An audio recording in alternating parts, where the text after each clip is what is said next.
En primer lugar, muchas gracias por invitarme, Guillermo, y gracias a la CEPAL, que es una agencia hermana en el sistema de Naciones Unidas, pero es infrecuente, ¿verdad?, que nos encontremos agencias distintas, por lo tanto, vaya por adelantado mi agradecimiento.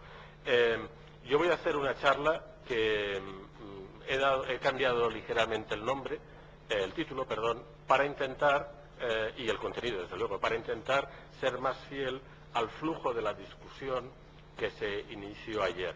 Por desgracia, yo no puedo hablar con propiedad de América Latina, para eso ya están ustedes, o sea que, pero sí me gustaría aprovechar la oportunidad para arrojar un poco de luz desde una perspectiva distinta, ¿verdad? Utilizando quizá, empezando por el final, lo que normalmente es el final, tal y como lo vimos ayer. Voy a intentar desarrollar como 4 preguntas a lo largo de esta exposición y voy a intentar responderlas de una forma más o menos provocativa, con el objetivo precisamente de que esto sirva como un punto de partida para la discusión. La primera pregunta que me gustaría intentar responder es, bueno, ¿cuál es el balance de eso que denominamos las políticas tecnológicas en educación? Y digo que empiezo por el final porque en buena parte de las exposiciones que hemos visto durante ayer, el apartado precisamente de balance queda siempre para el final y, por desgracia, porque el tiempo es muy apretado, hay que presentarlo muy deprisa, ¿no? Sin embargo, en el tema de las políticas tecnológicas, nosotros llevamos desde aproximadamente, los países en general, llevan trabajando en este ámbito desde principios de la década de los 80 y deberíamos estar en condiciones de poder hacer un poco de balance de dónde estamos, ¿no? Entonces, yo para hacerlo voy a utilizar una serie de datos tomados fundamentalmente de las bases estadísticas existentes. Y quizá en este balance la nota más positiva es la impresionante mejora que se ha podido dar. Ahí tienen, por ejemplo, tomando como punto de partida algunos de los países que forman parte de la OCDE, así como, digamos, otros que están más bien en el entorno PISA, pero no necesariamente en la OCDE. Esto sirve de ilustración y tengo otra mucho mayor, con prácticamente 80 países, pero es prácticamente indescifrable. A mí esta me sirve porque muestra simultáneamente 2 cosas. Estos son datos del año 2009, los últimos de los que disponemos. En lo que sería el rombo azul, vemos el porcentaje de jóvenes de 15 años de edad que tienen acceso a Internet en su hogar. Este es para cada país lo que sería el rombo azul. Y el cuadrado rojo muestra el porcentaje de esos mismos jóvenes de 15 años de edad que tienen acceso a Internet en las aulas.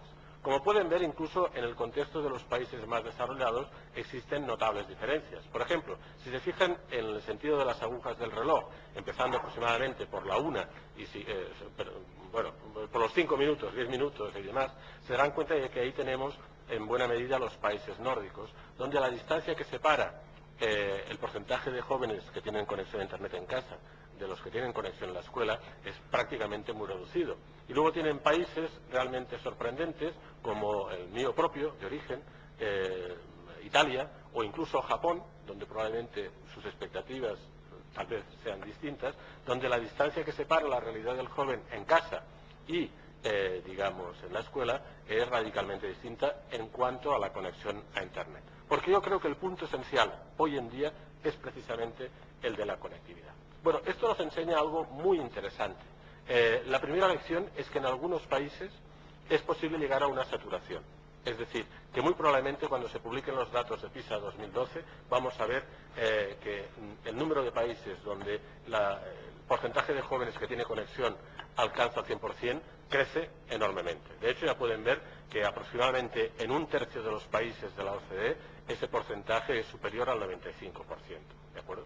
Y eso nos demuestra también que las distancias enormes que existen en otros lugares entre la experiencia en el hogar y en la escuela, en algunos países se están salvando. Y muy probablemente, esto es un argumento que voy a intentar defender, muy probablemente esta reducción de la distancia y también, que en el fondo es una indicación de la reducción de la experiencia distinta con la conectividad que tiene el joven, se está reduciendo también. Esa me parece que es una noticia importantísima. Podríamos darle vueltas, podríamos intentar ver el reflejo de esta buena noticia en términos de ratios, se llaman así ratios, razón de alumnos por ordenador, en fin, podríamos verlo, pero en todos los casos utilicen cualquier indicador que tengan a su alcance, verán que el progreso es enorme. Por lo tanto, ha habido una serie de políticas públicas en materia de inversión en tecnología que están dando sus frutos. Y muy importante también, aunque no hubiera esas políticas a escala escolar, las familias están invirtiendo en tecnología. Y esa es una lección muy importante, aunque la forma de leerla en América Latina tenga que ser en razón de la disparidad distinta. Hay una buena noticia. Una segunda noticia no tan buena, que prácticamente diríamos que es un jarro de agua fría, es que en cuanto nos preguntamos no si hay acceso, sino cómo se usa y para qué se usa la tecnología en el aula, tenemos una especie de jarro de agua fría que nos cae encima. Tomando de nuevo como punto de partida los datos de PISA, yo les voy a presentar dos situaciones extremas. En primer lugar, ¿qué sucede en el caso de matemáticas? Cuando preguntamos a los jóvenes de 15 años de edad cuánto tiempo a la semana utilizan un ordenador en el ámbito curricular de la matemática. Entonces, ahí tienen la media para los países de la OCDE, por tanto están excluidos todos los países que participan en PISA, pero que no son de la OCDE, ¿de acuerdo? Donde, presumiblemente, lógicamente, la situación es peor. Fíjense en el tamaño de la barra azul. Corresponde al porcentaje de jóvenes que no utiliza nunca ningún tipo de soporte tecnológico en clase de matemáticas. Está por encima del 84%. ¿De acuerdo? El valor más alto que se pidió en la encuesta era más de 60 minutos a la semana. Y ahí soy incapaz de decirles si estamos hablando de un 2,8 o de un 2,9 del conjunto de los alumnos de 15 años de edad en el espectro de la OCDE. ¿De acuerdo? Al lado les he puesto la situación española. En el contexto de un trabajo que va a publicar UNESCO en los próximos 2 meses, realizamos una comparación utilizando estos datos entre los países no OCDE y los países que son de la OCDE. Bien, en el contexto latinoamericano, iberoamericano, España sería el país que presenta mejores resultados, muy por encima de Portugal y a una distancia enorme del caso de Chile, Argentina o incluso Colombia, ¿no? Fíjense que en el caso de España, la columna de los que no utilizan para nada la tecnología es ligeramente superior al 90%. Esto es un jarro de agua fría. Desde luego ustedes me pueden decir, bueno, pero esto es un caso de la naturaleza disciplinar, ¿no?, de las matemáticas. Bueno, vamos al supuesto más favorable, que es el supuesto de los idiomas extranjeros. ¿De acuerdo? Bien, desde luego la situación es un poco mejor y ahí pueden ver una franja roja, que es la del porcentaje de alumnos que utilizan soluciones tecnológicas durante un máximo de 30 minutos a la semana para el aprendizaje de idiomas.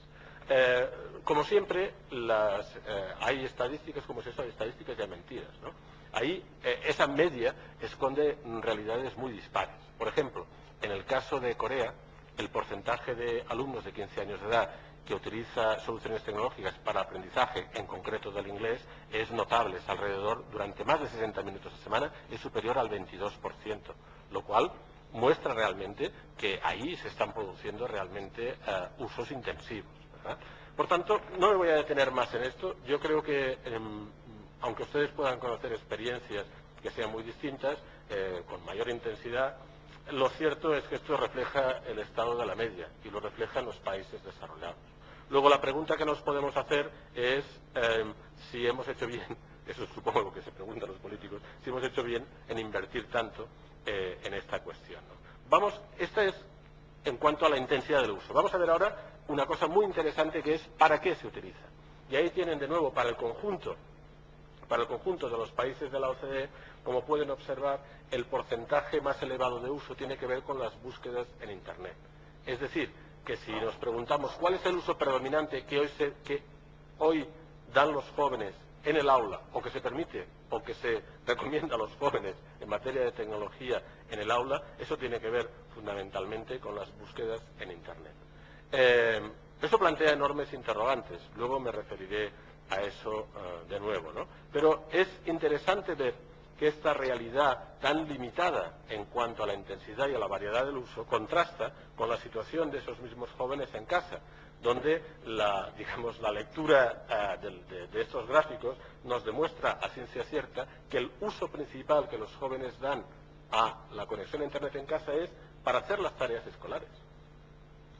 Es interesante, ¿no? Porque algo que apenas sucede en un entorno escolar donde uno esperaría que suceda, sucede, sin embargo, mucho más cuando el joven está en su casa trabajando o diciendo que está trabajando. Porque la situación, lógicamente, bueno, no quiero decir que para mí es muy difícil entender. Yo tengo un chaval de 16 años y hago estudios etnográficos en casa, o sea que mi experiencia es muy limitada, ¿no? Pero yo le veo a él cuando me dice a mí, no me molestes que estoy estudiando, y tiene en la pantalla varias cosas a la vez, pero muy interesante, está realizando actividades de aprendizaje cooperativo, porque nunca da salida a los problemas que se le plantean solo, siempre está conectado con otros, ¿no? Lo cual plantea otro tipo de problemas, pero ahí está, él está trabajando en compañía de otros, con sus iguales, y haciendo las tareas escolares, y haciendo otras cosas a la vez, ¿eh? Bueno, el caso es que aprenda, y parece que aprende, ¿no? Eso es interesante. Por tanto, la situación entre la diferencia que separa la experiencia en casa y la experiencia escolar es muy grande, pero eso no significa para nada que la experiencia en casa no tenga nada que ver con la experiencia del aprendizaje. Al contrario, al contrario. Todo esto nos remite a a un tercer eje de evaluación que es, bueno, ¿qué podemos decir no solo en cuanto a la intensidad y a la variedad de usos, sino también en cuanto a las competencias adquiridas? Eso que denominamos las nuevas competencias o las competencias del siglo XXI, en fin, no sé que en cada país probablemente utilice una denominación distinta, ¿no? Ahí tienen el ranking de los países del último estudio de la OCDE en cuanto a las competencias digitales relacionadas con la lectura de textos en pantalla. Como pueden observar, no sé si, no lo puse ahí, al final de todo tienen dos casos tomados de América Latina, que son los de Colombia y los de Chile, y el caso de Chile. Ahí pueden ver que en el contexto de los países que participaron en esta prueba son quizá los que muestran la situación más desfavorable. El caso quizá más obvio es el caso de Colombia, ¿eh? Por desgracia no podemos comparar el conjunto de los países latinoamericanos todavía, pero por lo menos ahí se muestra algo muy interesante también, que es que los organismos internacionales, luego hablaré también del papel de la UNESCO, empezamos a decir que esto es tan importante que hay que evaluarlo. ¿De acuerdo? Es tan importante que hay que evaluarlo. Y por consiguiente, ahí tienen el primer ensayo de evaluación de las nuevas competencias digitales. Hay más en curso, cuyos resultados van a aparecer publicados en el año 2014, 2015, los hay de instituciones independientes, los hay también, lógicamente, de la UNESCO, ¿no? Ustedes tienen la suerte de estar, o tenemos la suerte de estar aquí en Chile, donde recientemente se publicaron los resultados del CIMSETIC. Yo no voy a hablar de eso porque no, haría mal. Aquí hay personas que pueden hablar con mayor, con mayor claridad, pero sí voy a tomar solo un dato que me parece muy importante, que es que si solo colocamos el énfasis en la evaluación, como estamos empezando a hacer los organismos internacionales, y como quizás está haciendo ahora Chile, está empezando a hacer Chile y tal vez otros países van a hacer, quizá vamos a descubrir cosas que no nos gustará descubrir, como por ejemplo el vínculo directo que existe entre la competencia digital y el nivel socioeconómico del alumno, lo cual responde implícitamente a la pregunta de cómo se adquieren estas competencias. En realidad, en todas estas evaluaciones lo que nos falta es la pieza clave, y es cuál es la intervención que estamos evaluando. Ese es el tema, ¿no? Volveré sobre esto. Pero creo que esto es extremadamente esclarecedor y nos indica una vez más que existen brechas digitales que son mucho más sutiles que la brecha del acceso. Creo que en la introducción ayer salió este tema y los datos de Chile, entre otras muchas cosas, demuestran precisamente que este esfuerzo de evaluación puede dar lugar a análisis que sean orientadores para la acción. Entonces, ¿cómo podemos explicar esta sensación un poco de, llamémosle, de desazón que uno tiene, ¿no? ¿Verdad? Pero estamos aquí reunidos, imagínense, la gente que estamos aquí somos gente que estamos a favor de, si no, tendríamos otras cosas más importantes que hacer, ¿no? Ahora, imagínense que estos mismos datos los presentamos en frente de colectivos que están en contra de, bueno, en fin, esto sería una fiesta para ellos, ¿no? Entonces, ¿cómo podemos interpretar esto? Hay maneras y maneras de interpretarlo. Yo lo voy a hacer, en lugar de con palabras, lo voy a hacer con vídeos, si me permiten, ¿eh? La primera manera de interpretarlo es el evangelismo. Y yo les voy a demostrar ahora, creo que lo voy a hacer bien, lo que es el evangelismo en cuanto a la tecnología. terminado de hacer bien. Probablemente yo habré sido uno de esos. Sostiene que la tecnología va a cambiar tan radicalmente las prácticas de enseñanza y aprendizaje que no vamos a reconocer la escuela en nada, ¿no? En realidad, eso sitúa para el docente, al que yo llamo el docente como yo, es decir, el docente promedio, el docente responsable, pero que no es un, digamos, un aventurero de la tecnología, en una situación de estrés, porque le colocamos un horizonte tan lejano, tan distante de sus problemas cotidianos, que prácticamente le condenamos a ser un marginal.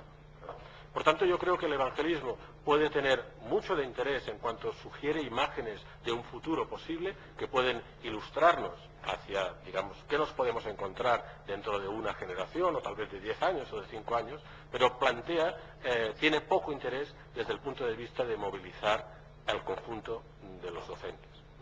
Hay otra manera, quizá igualmente, digamos, nefasta de presentar la situación, particularmente frente a los docentes, que es lo que denominamos el pesimismo, ¿no? El pesimismo nos habla de lo que quizá más técnicamente cabría denominar la capacidad de fagocitar, digamos, cualquier cambio que el sistema escolar acostumbra a tener y ha tenido históricamente, ¿no? Es decir, asumir aquellas soluciones desde un punto de vista formal, pero para terminar consolidando prácticas que son en realidad las prácticas de siempre, ¿no?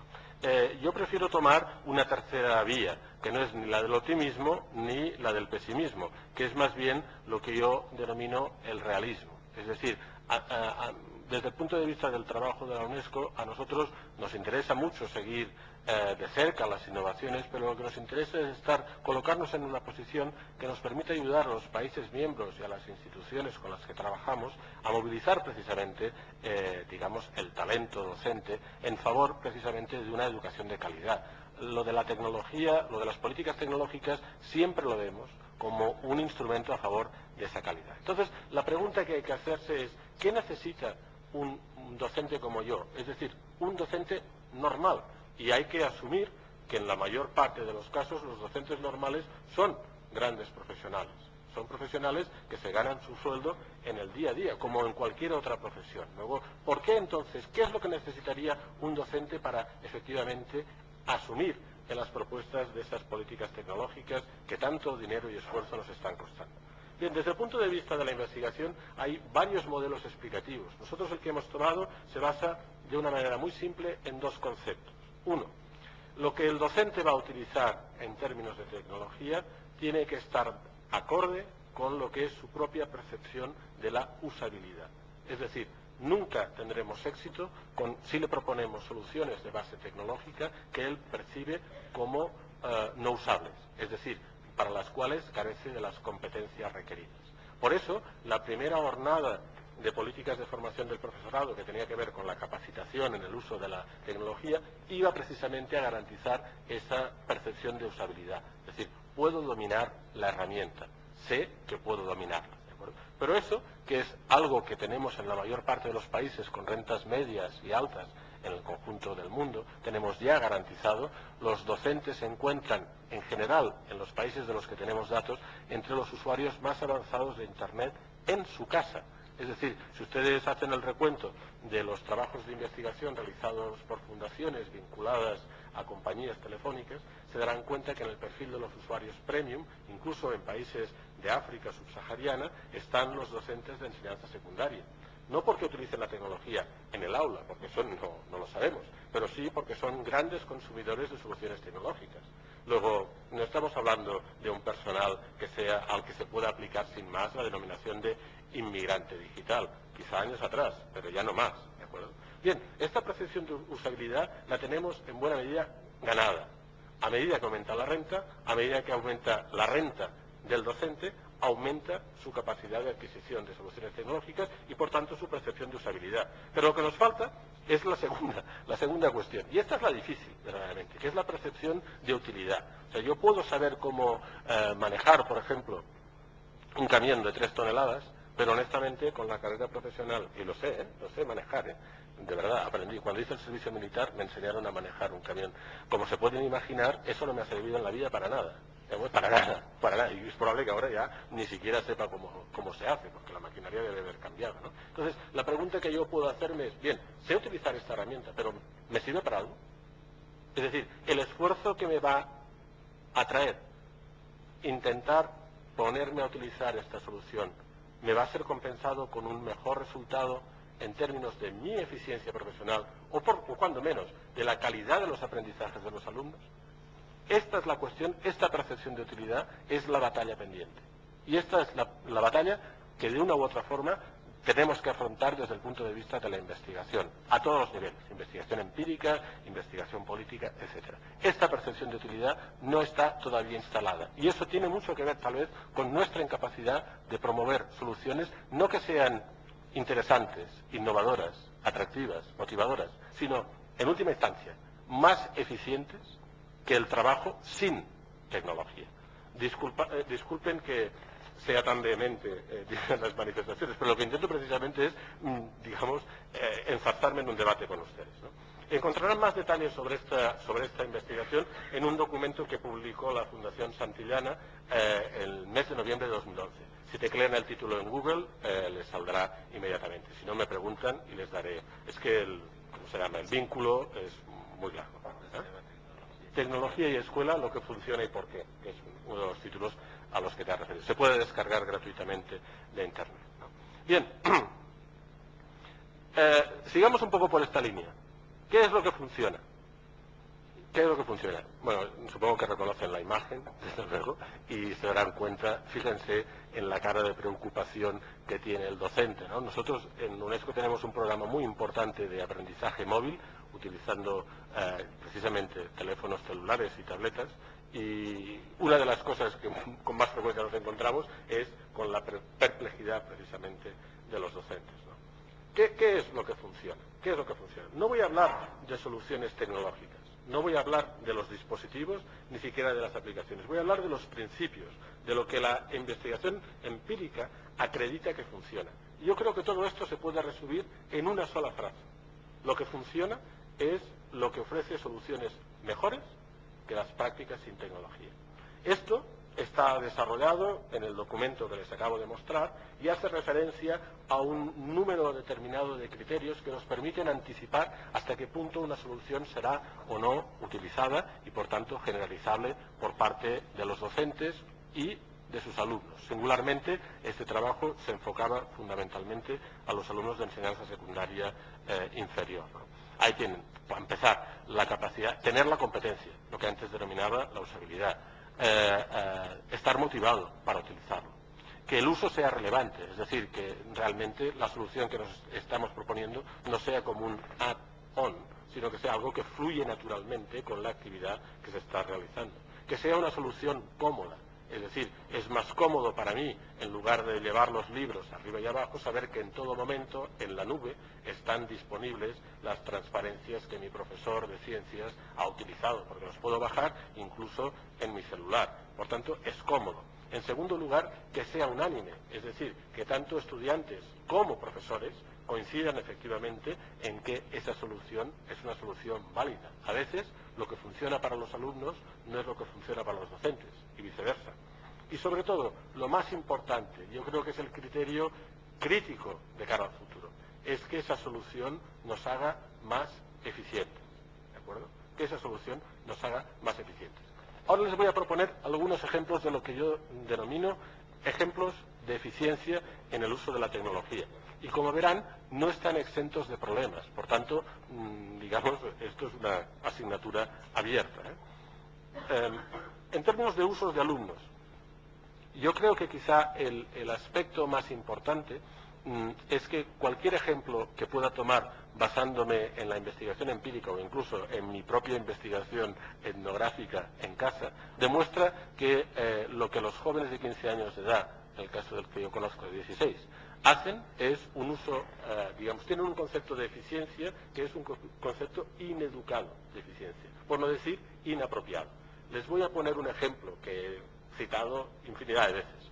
Si a un joven de 15 años de edad, el mío está trabajando actualmente sobre la Revolución Rusa, no, es un tema apasionante, ¿eh? En fin, pero largo y complicado.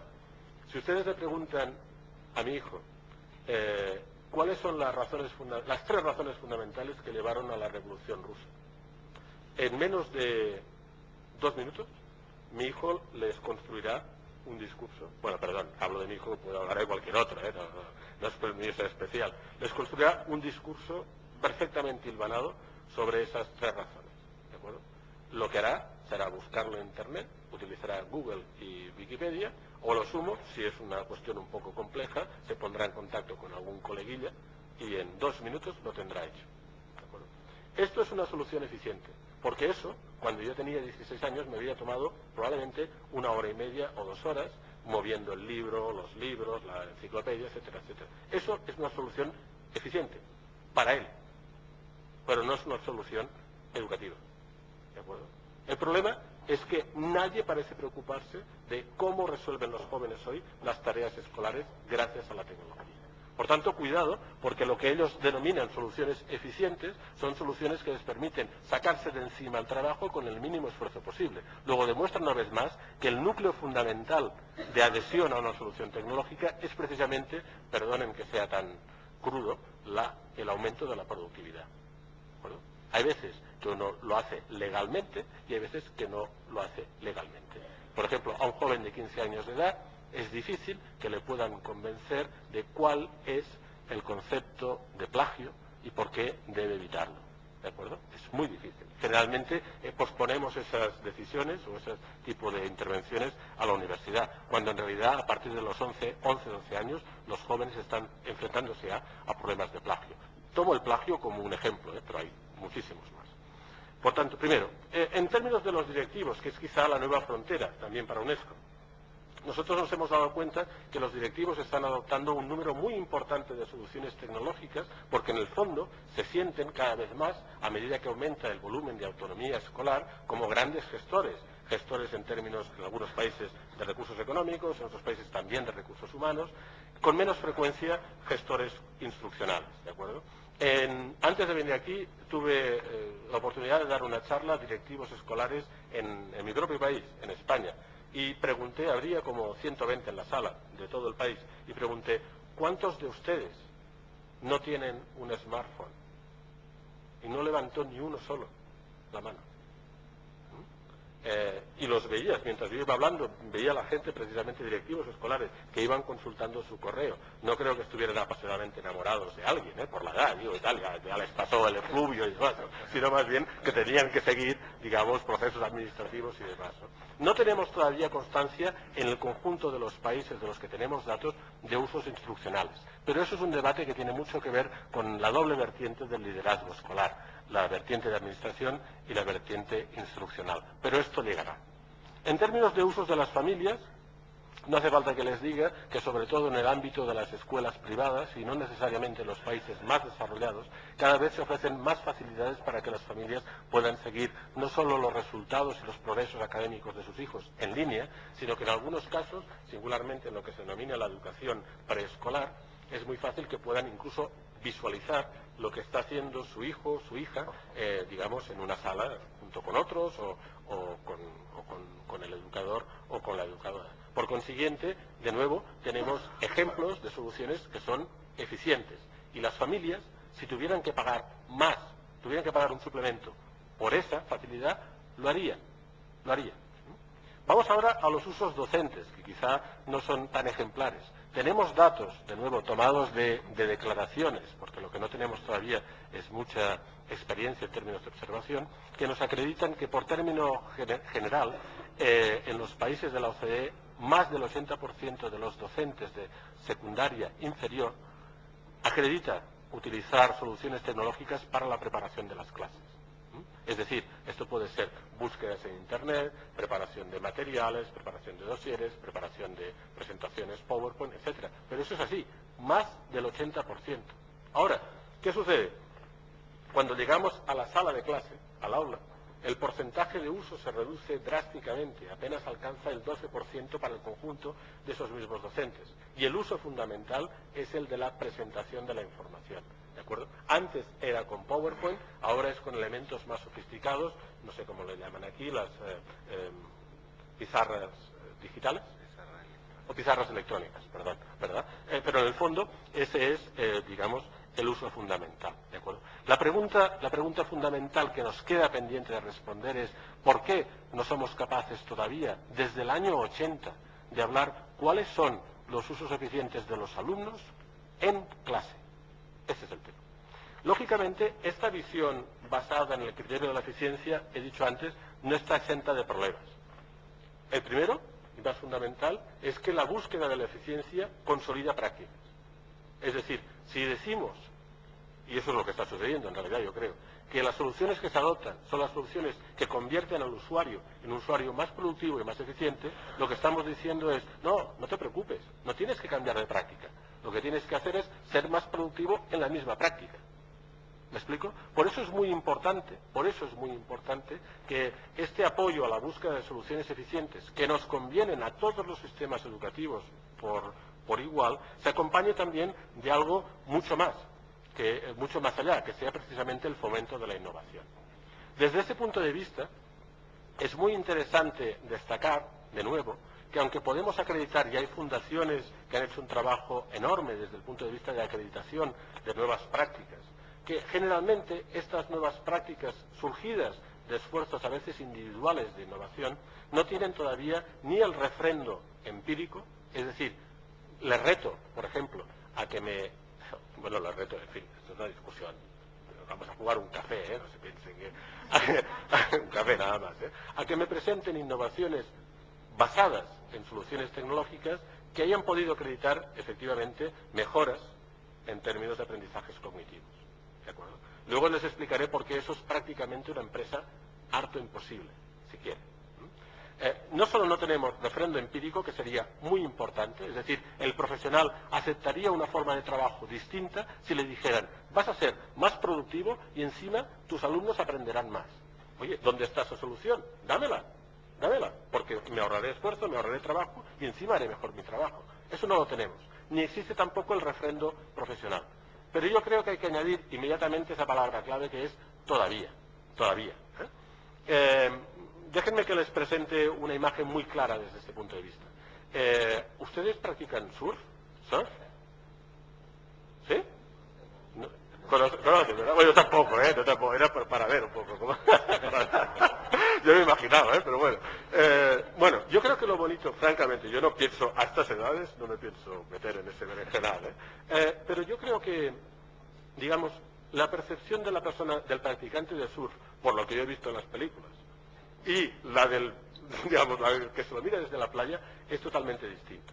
Y yo creo que la gente que desde hace 20 años está en el mundo de las políticas tecnológicas en educación, es el surfero que está dentro de la ola, donde su universo se limita a esa ola, ¿verdad?, y a mantener el equilibrio, es decir, que el Ministerio de Hacienda zasca, o el director del centro no le corte la financiación, porque entonces se ahoga, ¿no? Lo bonito de todo esto es mirárselo desde la playa.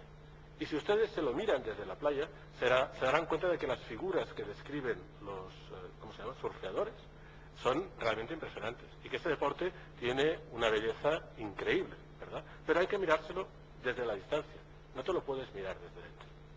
Yo creo que esta perspectiva con mucha frecuencia no la tenemos en cuenta. Hay que mirarlo en perspectiva. Otro ejemplo, no hace muchos años, estoy en 35 minutos, pero voy a terminar. Sí. No hace muchos años, hace como 2 o 3 años, organizamos un evento en Viena, en el cual un conocido académico hizo una presentación muy interesante acerca de ese concepto de la escuela del siglo XIX con alumnos del siglo XXI.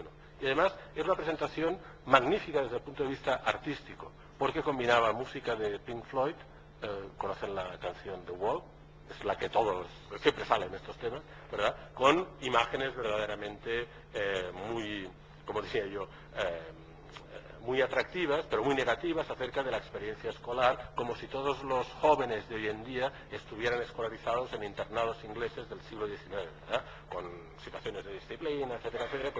Claro, el argumento era, este sistema educativo que tenemos todos es una... Ustedes terminan la frase, ¿de acuerdo? ¿De acuerdo?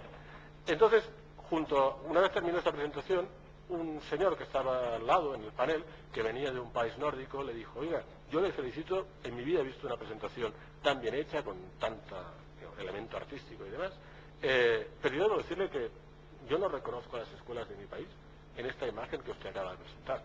Yo no le voy a decir que las mías sean las mejores escuelas del mundo, pero yo no creo que podamos decir que los docentes de mi país sean absolutamente reacios al uso de la tecnología. Más bien, van haciendo cosas. Y si yo comparo cómo estábamos en el año 80 a cómo estamos ahora, y yo me intentara plantearme la pregunta, si yo te quitara la tecnología, ¿seguirías trabajando sin más? Yo creo que una parte sustantiva de los docentes dirían, oye, pues no, habría muchas cosas que no podría hacer. Estoy hablando de un país nórdico, ¿verdad? Y ojalá eso fuera una experiencia. Pero yo creo que es importante. Hay que recordar que debemos mirarnos las cosas con perspectiva, desde la playa, ¿verdad? Y el que quiera adentrarse en el sur, que lo haga, ¿no? Vamos a ir un poco más allá. ¿Cómo podemos avanzar? Y ya voy cerrando. Esta es la parte más difícil, ¿verdad? Lo de los datos es fácil, lo de cómo avanzar es más difícil. Yo creo que hay una serie de piezas, que algunas las tenemos medio hilvanadas y otras todavía no, que nos deberían permitir crear lo que podríamos denominar un círculo virtuoso. Primero, yo creo que, yo por lo menos, ustedes quizá tengan una visión distinta, yo creo que todavía a estas alturas no tengo una visión clara de lo que es la educación en el siglo XXI y el papel que la tecnología debe jugar. O sea, yo si ustedes me dicen, piensa en cómo era la escuela del siglo XIX, tengo una imagen muy clara. No es muy distinta de la escuela que yo viví como escolar. Pero si ustedes me dicen, piensa en una imagen de la escuela del siglo XXI, oye, a mí no me termina de salir una imagen. Me salen multitud de imágenes distintas, ¿no? Y esta incapacidad de poder explicar con claridad cuál es la visión, qué es lo que yo querría que estuviera sucediendo, esto yo creo que me frena, personalmente. Y creo que puede frenar a muchos políticos que terminan agarrándose a imágenes físicas, a políticas de distribución. Luego me referiré a ello. Más que ser capaces de proponer modelos docentes en los cuales la tecnología está incorporada. Pero no porque deba estarlo, sino porque gracias a esa solución tecnológica se consigue más, mejor e incluso un aprendizaje distinto. Eso es lo importante. Segundo, debemos aspirar en un mundo racional, perfecto. Si viniera un extraterrestre y ustedes intentaran y les preguntara, ¿dónde puedo ver cómo será la educación en el futuro? En un mundo racionalmente perfecto, ustedes les dirían, tiene que ir a los centros de formación de profesorado. Porque luego, ¿sabe qué pasa? Que, claro, todo esto que aprenden allí, cuando llegan a la realidad de la escuela, pues, claro, no termina de funcionar muy bien y tal. Pero ahí es donde está, ese es el showcase de la educación del futuro, ¿no? Miren, los datos que nosotros tenemos acreditan que en la mayor parte de países las dotaciones de infraestructura y equipamiento de los centros de formación de profesorado son peores que las de los centros de enseñanza secundaria, en términos de ratios, en términos de conexión a Internet, etc. Lo voy a dejar aquí, ¿verdad? Pero esto se habló ayer y yo creo que es un tema capital e importantísimo. Ya hay aquí especialistas que saben más que yo de esto. Debemos, por tanto, darle la vuelta. Y eso significa quizá tener un trato distinto con esos centros de formación. No es fácil, no es fácil. Segundo, debemos aspirar a que la formación de los docentes no se realice que los docentes no tengan que desplazarse para recibir su formación con respecto al uso de las soluciones tecnológicas, sino que los expertos se desplacen al lugar donde ejercen los docentes y construyan con ellos las soluciones más apropiadas, desde una perspectiva global. Con esto quiero decir que lo que hay que mandar no es un especialista en tecnología, hay que mandar, no sé cómo le llaman aquí, un pedagogo, un psicopedagogo o lo que sea, y confiar que ese pedagogo o psicopedagogo conoce también las posibilidades de la tecnología. Pero lo que va es a resolver, no va a vender tecnología, va a resolver problemas de los docentes en su carrera profesional. Segundo, necesitamos también otro tipo de investigación que todavía no terminamos de tener. Ustedes me perdonarán, por lo menos yo no la termino de tener al alcance, ¿no? El objetivo de esta investigación es hacer transparente aquello que funciona, pero hacerlo de forma que sea, digamos, escalable, generalizable. Y para eso tenemos unas cuantas herramientas a nuestra disposición. Por ejemplo, estamos empezando a trabajar seriamente, como SINCETIC en Chile, el tema de los indicadores. El próximo estudio TERCE de UNESCO, que tiene que ver con las competencias en el currículo básico de los alumnos en buena parte de los países latinoamericanos, incorpora por vez primera componentes relacionados con la tecnología que nos van a permitir tener ese tipo de datos, ese tipo de balance que presenté al principio, centrado en los países latinoamericanos. Espero que otros países sigan la estela de Chile en cuanto a la evaluación de las competencias. Es decir, necesitamos saber exactamente dónde estamos. Porque si no, la mejor manera de, digamos, hacer ver que no tienes colesterol es no ir al médico. Y eso es lo que estamos haciendo, ¿verdad? ¿Tienes colesterol, francés? No sé, porque no voy al médico. Yo estoy seguro que tengo, por eso no voy. Por eso pienso también que quizá en materia de tecnología no vamos al diagnóstico porque conocemos previamente qué nos van a decir, ¿no? Segundo lugar, cuando tenemos esos indicadores es más sencillo, pero sigue siendo difícil, evaluar el valor añadido.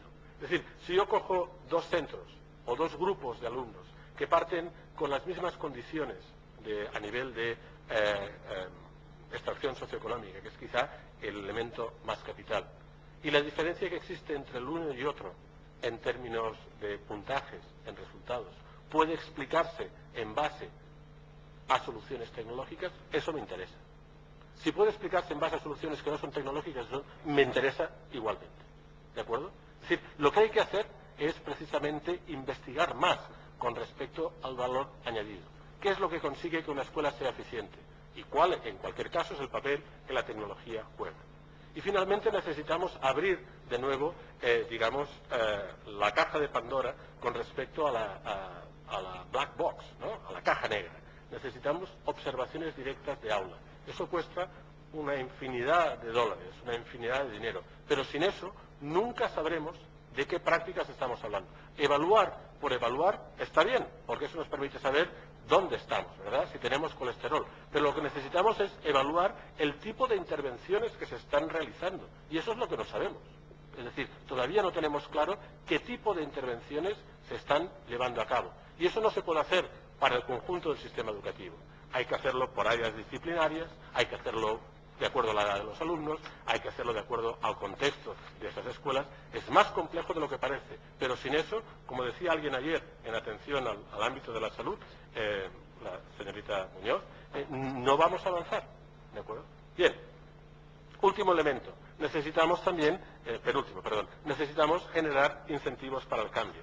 Y eso tiene mucho que ver con otras formas de gestionar la profesionalidad docente. No tiene que ver solo con la tecnología. Yo rompo una lanza en favor de hacer lo posible para que las discusiones acerca de la tecnología en educación sean discusiones acerca de la educación, no de la tecnología.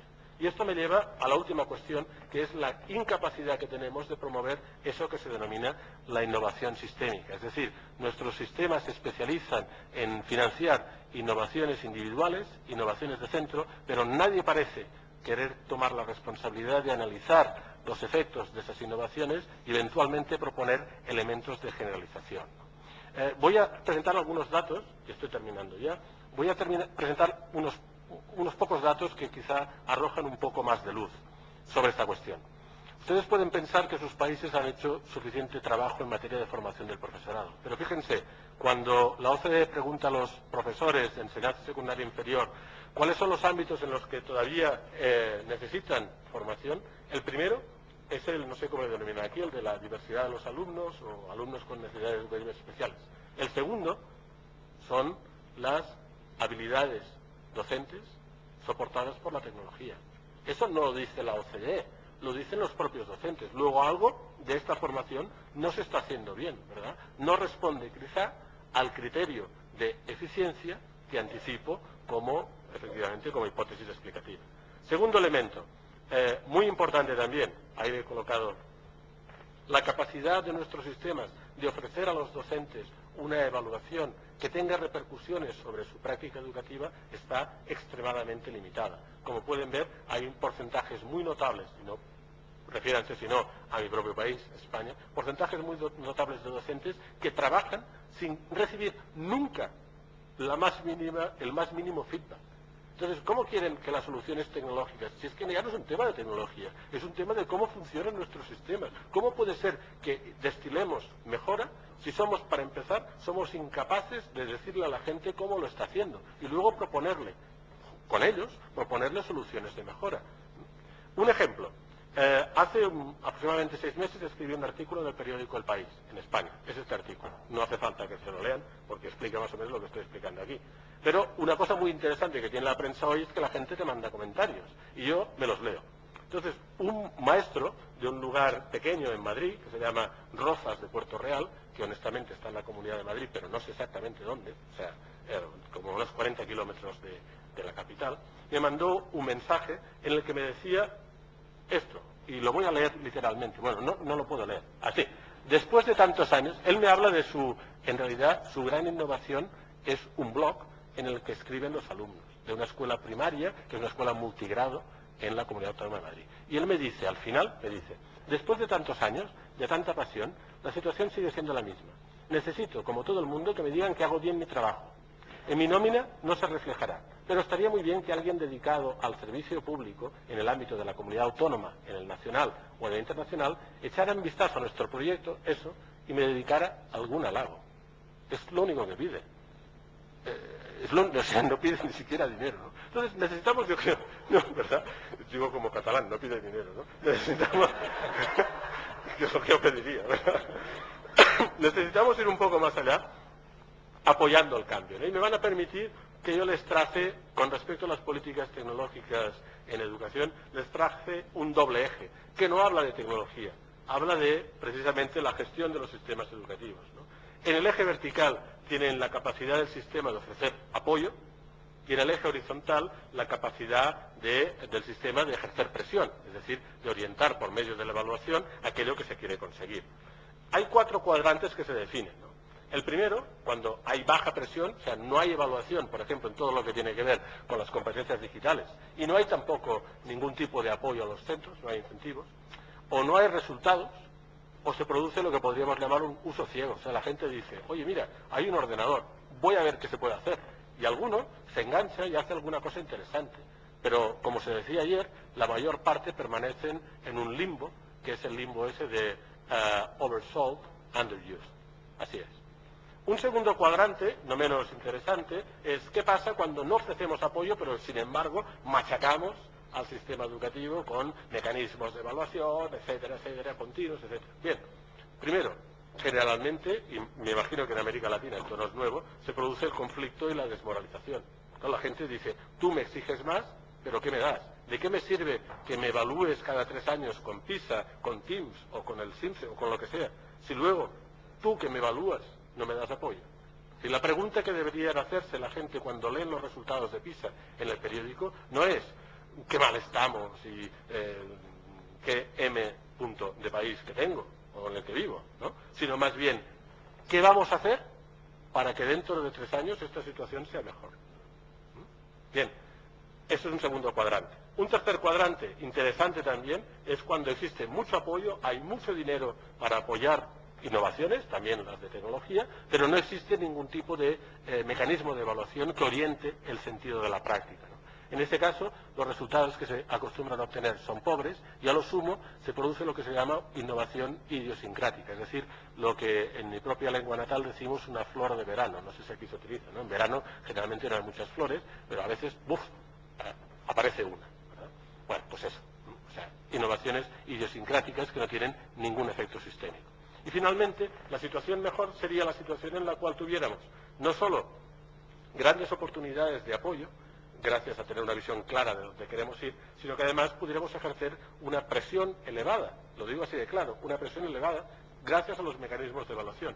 Yo creo que en ese caso tendríamos buenos resultados e innovación sistémica. Pero debo decir, en honor a la verdad, que esto no es más que una hipótesis, ¿eh? O sea, es una hipótesis, no hay todavía una verificación empírica, por desgracia, ¿no?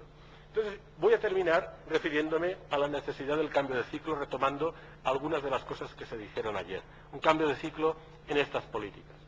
Bien, para empezar, les voy a recordar que existen innumerables evidencias acerca de cómo está cambiando el mercado laboral. Estos datos, que son sobradamente conocidos y que, por cierto, son los únicos que tenemos que analizan la evolución de un mercado laboral en un país concreto en relación al tipo de competencias que se exigen, nos muestran claramente que en Estados Unidos hay un grupo de 3, ámbitos de competencias profesionales que ha ido decreciendo en los últimos 40 años.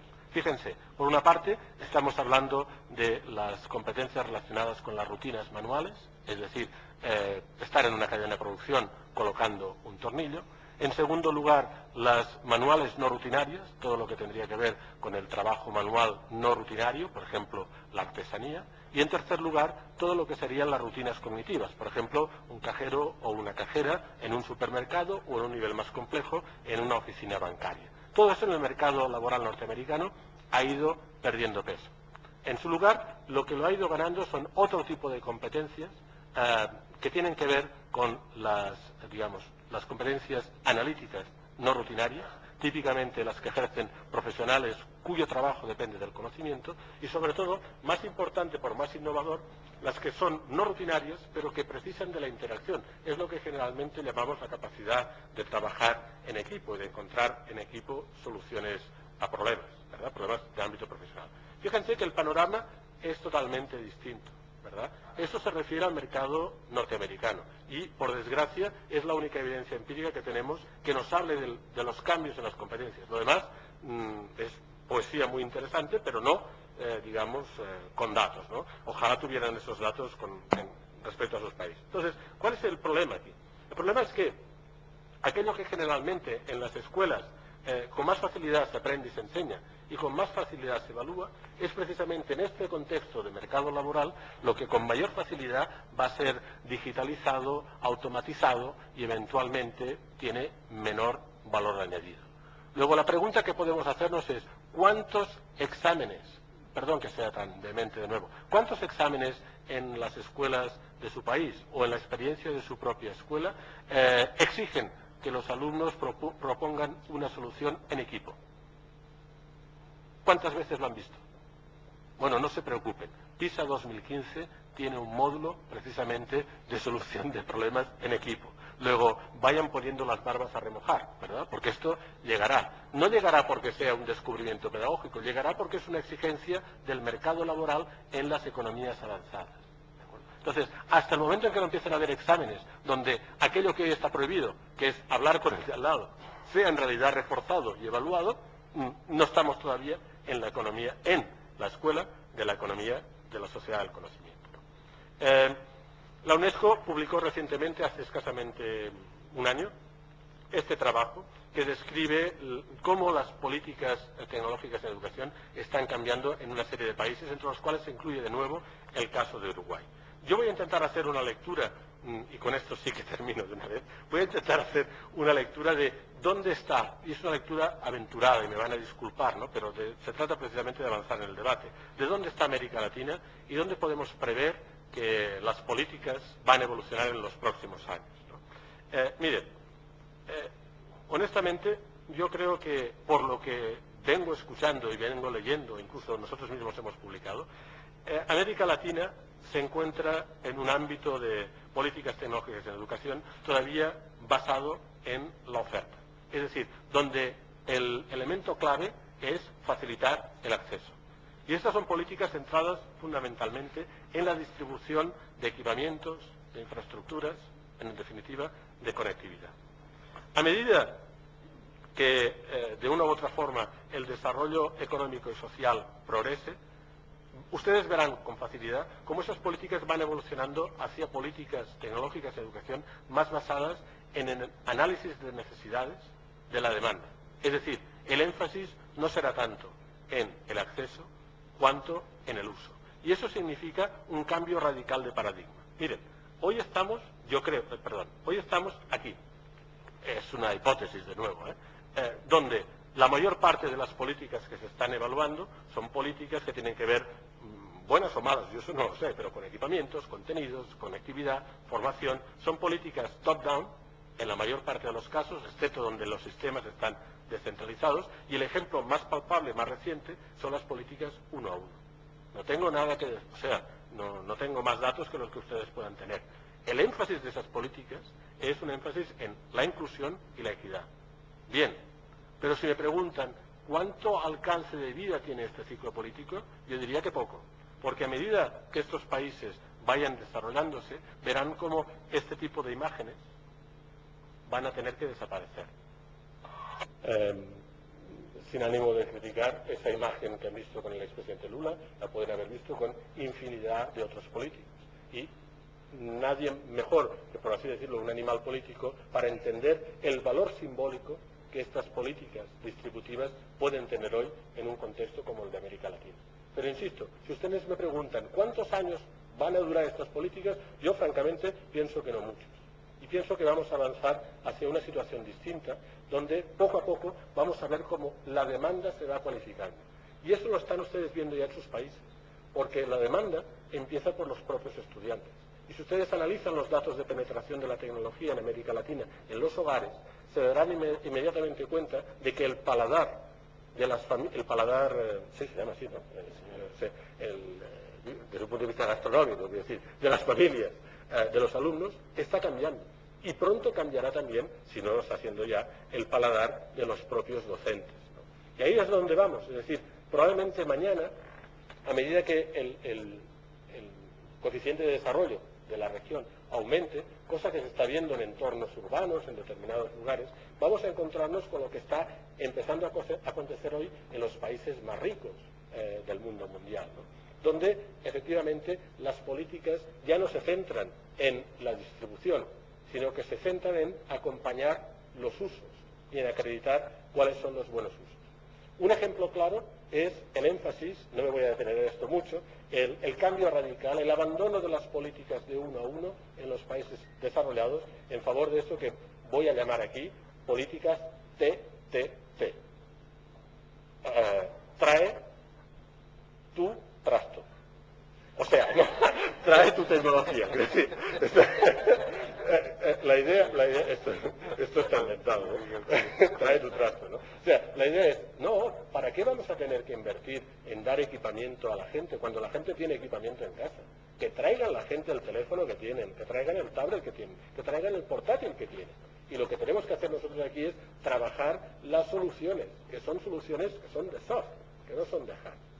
Es un ejemplo solo para que vean precisamente la tensión en la que nos encontramos. Entonces, si tuviéramos que preparar la agenda de mañana, nos quedan todavía muchos deberes por hacer, pero no solo en América Latina. Yo creo que en el conjunto de los países, digamos, que tienen un nivel de desarrollo que les permite hacer de las políticas tecnológicas verdaderamente un eje de actuación.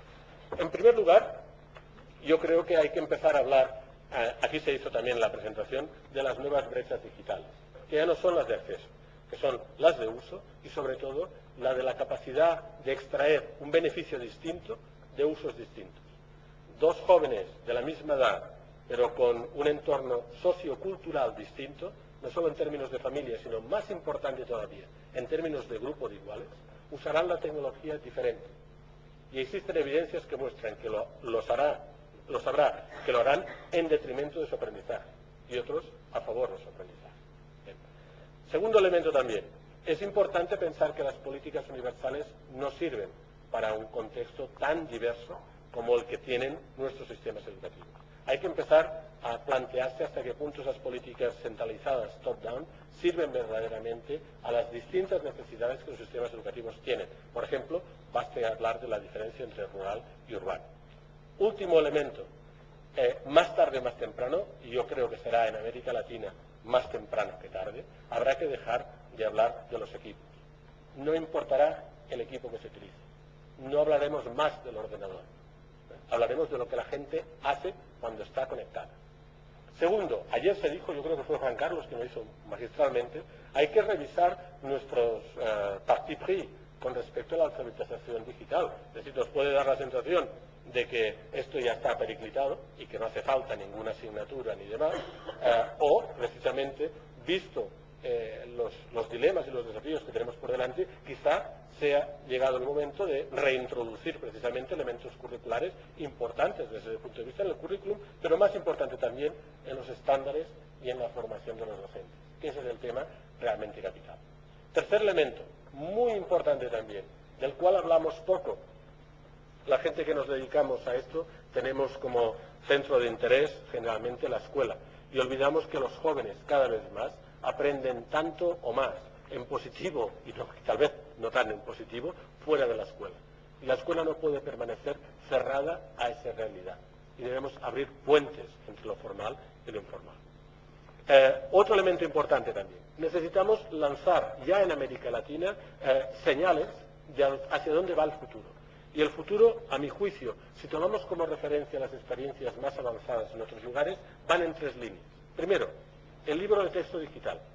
No solo porque sea una cuestión de ecología, porque no se utilizan tantos árboles, sino fundamentalmente porque ya empieza a haber soluciones de libros digitales que son muy superiores al libro impreso. ¿De acuerdo? Primero. Segundo, máxime si ese libro digital aparece vinculado a una plataforma escolar, que esa es la nueva frontera. La nueva frontera es que una plataforma escolar, digamos, sea el sostén, el soporte de la actividad docente, con o sin tecnología. Y esa plataforma escolar permite eventualmente el escalamiento de los datos a nivel de distrito, de provincia, no sé cómo lo llaman, de estado o incluso de país. Es lo que llamamos los sistemas EMES. Les estoy dando pistas de lo que yo creo que tal vez traerá el futuro. Y en última instancia, muy importante, y eso se ve ya aquí en Chile, hay que hacer un uso estratégico de la evaluación, que es la gran herramienta política. Yo antes de estar en organismos internacionales daba clases en la universidad. Y el primer día de clase siempre explicas el programa, lo que vas a hacer, mi asignatura es la mejor que vas a tener en toda nuestra carrera. Si terminaba la primera hora y no habías tocado un tema clave, siempre alguien levantaba la mano y decía, oiga, ¿cómo será el examen? ¿Cómo será el examen? Es decir, ¿cómo me va a evaluar? Yo creo que esta palanca de cambio importantísima, nosotros la estamos infrautilizando. Es verdaderamente lo que nos va a permitir, de una u otra forma, matizar la evolución de la educación. Y en última instancia, yo creo que es importante también seguir, como nunca antes se ha hecho, seguir de cerca los cambios que se están operando en los alumnos y asumir que existen una gran diversidad de perfiles. Por ejemplo, ustedes pueden pensar que cuando van a la playa, todos los niños les gusta hacer castillos de arena, ¿no? Ahí tienen por lo menos un ejemplo de uno a quien no le gusta, ¿no? Con esto quiero decir que hay que moverse, y hay que moverse rápido, y me van a permitir, digamos, el locutor nos dice, el 60% de las familias japonesas creen que los videojuegos no tienen ningún efecto pernicioso. El 50% de las familias americanas creen que los videojuegos incrementan la criminalidad.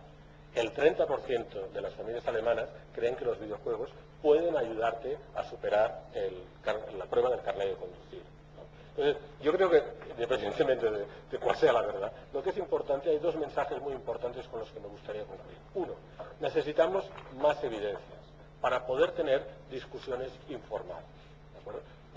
Todos los puntos de vista sean bienvenidos aquí, pero hay que partir del dato. Necesitamos discusiones informadas por la evidencia. Y segundo lugar, no importa lo mucho que corramos, los jóvenes siempre estarán un paso por delante. Muchísimas gracias.